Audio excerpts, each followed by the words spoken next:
Welcome back to page 121. Today we're going to take a look at a game that I really enjoy.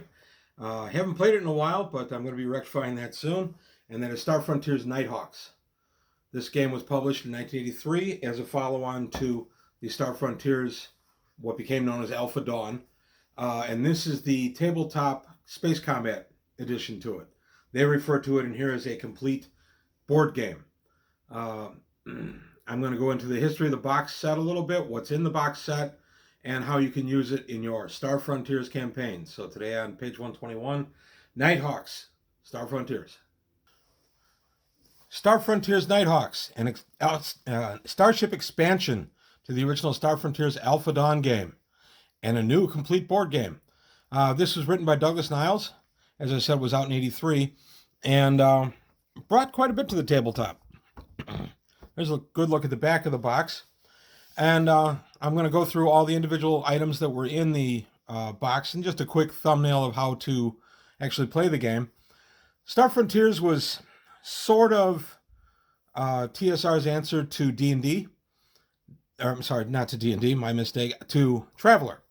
They saw Traveller's growing popularity in 1982-83 and said, hey, we can come up with something. Douglas Niles came up with a pretty neat little system. I think of it as Traveller Light, where Traveller tends to be a little grittier, a little more, quote, scientific, unquote. This is just for fun. You're going to come out here, you're going to blow your starships up. This game is geared. This one doesn't have ages on it. The original Star Frontiers was ages 10 and up. Oh, no, this one is ages 10 and up right there.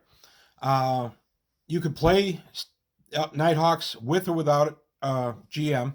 That was really your discretion. We played it without a GM. I would set up scenarios, and then we would play against each other. I played this a little bit in the 80s, but honestly, I was more into Traveller than I was to Star Frontiers in the 80s. But I did come back for a little wave of nostalgia in the 90s, and I actually played quite a bit of Star Frontiers in the 90s, including Nighthawks. This actually was very popular with my group also. I'm going to be reminding them that. Most of them watch my, or actually I think all of them watch my channel. I'm going to be reminding them that we used to have fun with this, and maybe we'll sit down and we'll play a little bit. So I'm going to go through the box contents now, and then I'm going to show a little Traveller Star Frontiers Nighthawks crossover that I did. So I'll be back in one moment.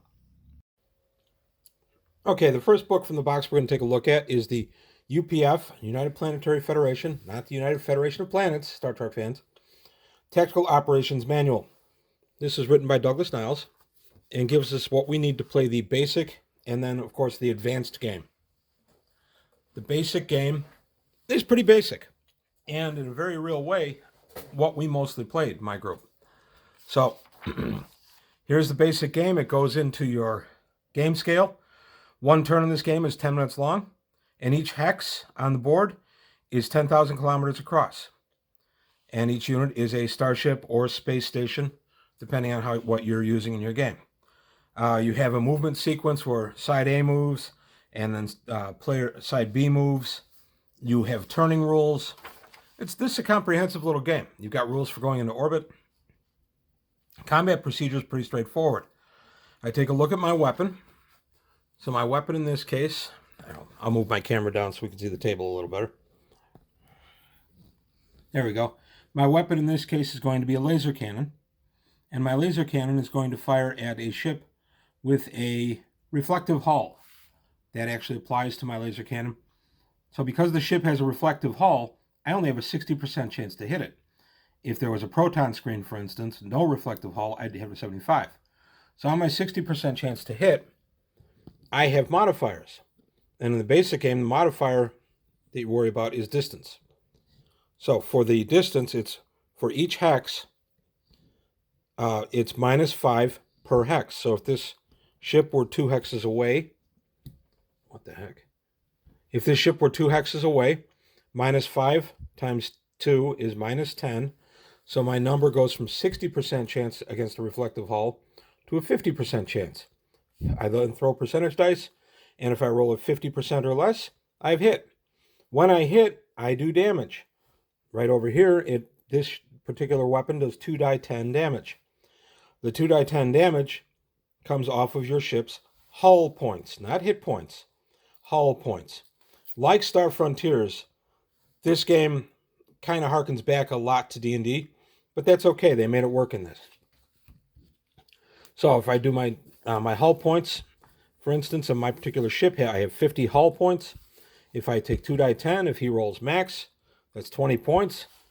My 50-point ship goes to a 30-point ship. In the basic game, there's no harm, no foul for losing hit points. You simply get weaker.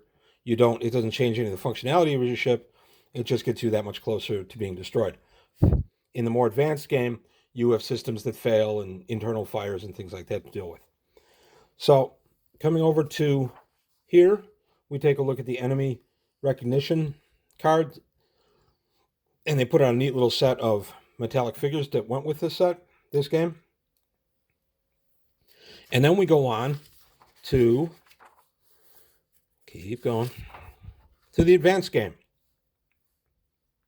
The advanced game does bring some nice stuff to the table. You have a chance to crash your ship into a planet if you approach your orbit wrong, things like that. You have new screens, proton screens, electron screens, stasis screens. You have a little bit more sophisticated play. I have to admit, we only really played the basic. I tried to kind of DM everybody and, hey, we're going to play this way now. And they said, oh, isn't that cute? And we kept playing the basic one. This is the one everybody liked because, like Star Frontiers, this was a chance to just let your hair down and have fun and not sweat a ton of game mechanics. So we ended up really only playing the basic game with a few rules added in from the advanced game. And the other book I'm going to show you in a moment, the campaign expansion book, it's just how we like to play it. So we did end up playing a couple of campaigns with this. This was a lot of fun to add to it. We were careful not to have player characters get killed as ships were destroyed and things like that. So we're going to finish up the basic. I've already shown the back here. And there's the advanced game damage table where you can actually roll to see what kind of functionality you lose out of your ship. Again, this predates Silent Death by over a decade, but it does have some elements that pop up in Silent Death also. I have no idea if anybody involved in Silent Death was familiar with Nighthawks, or if that's just because both are good design games. I don't know. So now we go to the campaign book expansion rules. This guy lets you actually tie in your Star Frontiers tabletop role-playing to your Nighthawks game. You can actually have your characters man the starship. And now that comes into what these gray slots are. In these gray, my example before of a laser cannon shooting at a reflective hull with 60% chance to hit, that's if the computer's firing. If my player character is firing, it's a 45% chance. And then that gets modified by levels he has. So it's 5% for each level that he has to the better. So you want to start him at a lower base level because he's going to have levels that'll actually add to it. So that was the idea behind having 2 different stats for each weapon on this table. The campaign book itself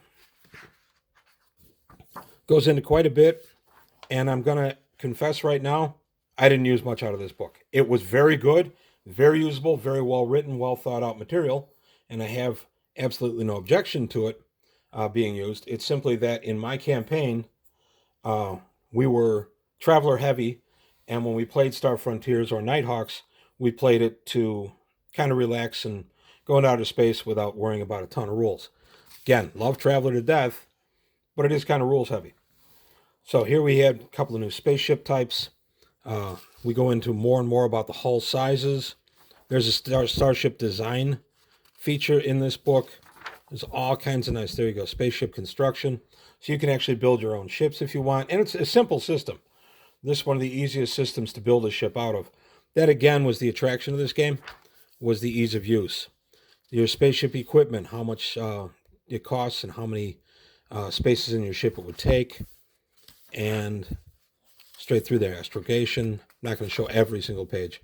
But optional space defensive equipment, computer programs. So this gets more and more complicated. And honestly, let's face it, it gets more and more Traveler-like.